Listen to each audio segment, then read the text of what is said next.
The Chevy Bolt is back, again, and at under $30,000, it might be the cheapest new EV worth buying in America right now.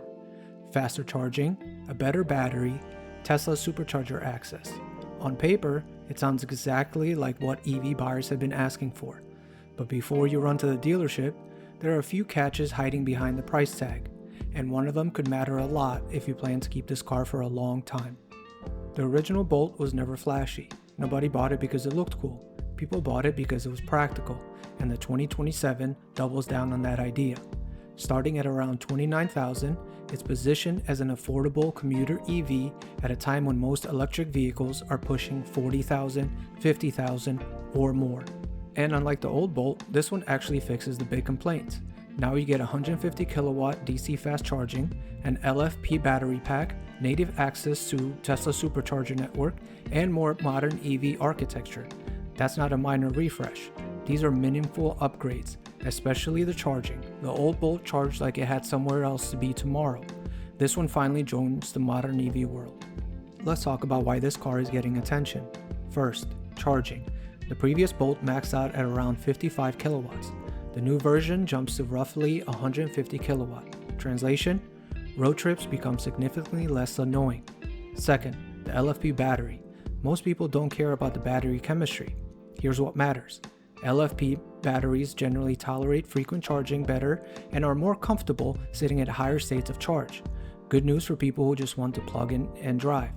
Third, supercharger access. This is a bigger deal than it sounds. The charging experience isn't just about speed, it's about reliability.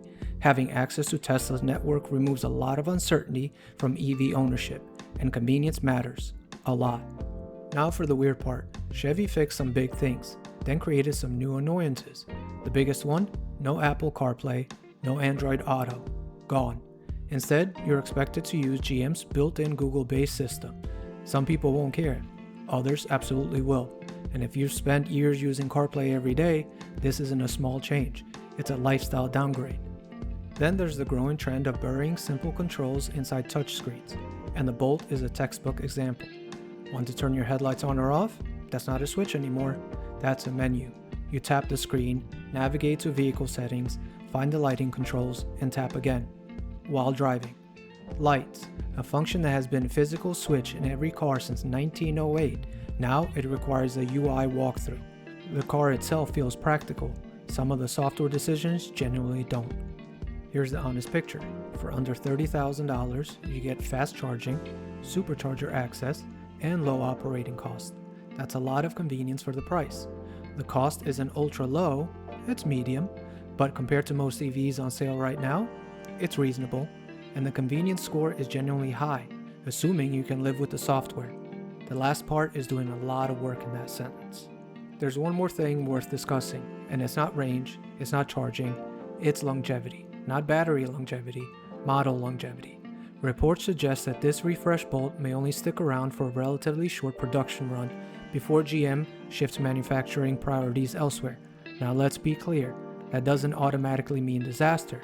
GM isn't disappearing, the Bolt isn't becoming unsupported overnight, but if you're the type of person who keeps a vehicle for 10 years or more, it's something you should be aware of.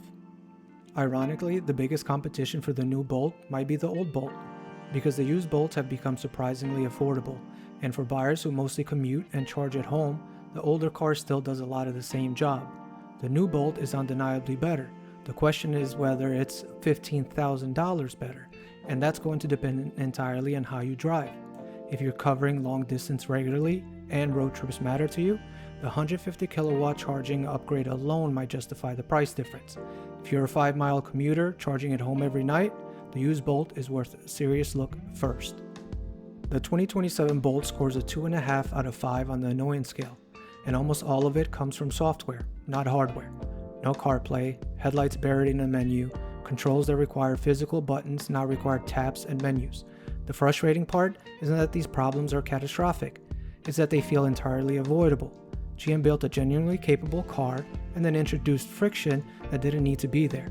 Good hardware, questionable interface decisions. That's the Bolt's annoyance profile in one sentence. The verdict is buy, with reservations. The 2027 Bolt is probably one of the easiest EVs to recommend right now. modern charging speeds, a durable battery, supercharger access, and a reasonable price. That's a strong package. Buy if you want a practical first EV, you value fast charging, and you plan to keep it for years. The parts story is more reassuring than the headline suggests. The Bolt EUV body means that the ecosystem already exists. Think twice if you rely on CarPlay daily, you hate screen-heavy controls, or you're tempted by a deeply discounted used Bolt, because for some buyers, that comparison changes the math entirely. The 2027 Bolt isn't the most exciting EV on sale. It was never trying to be.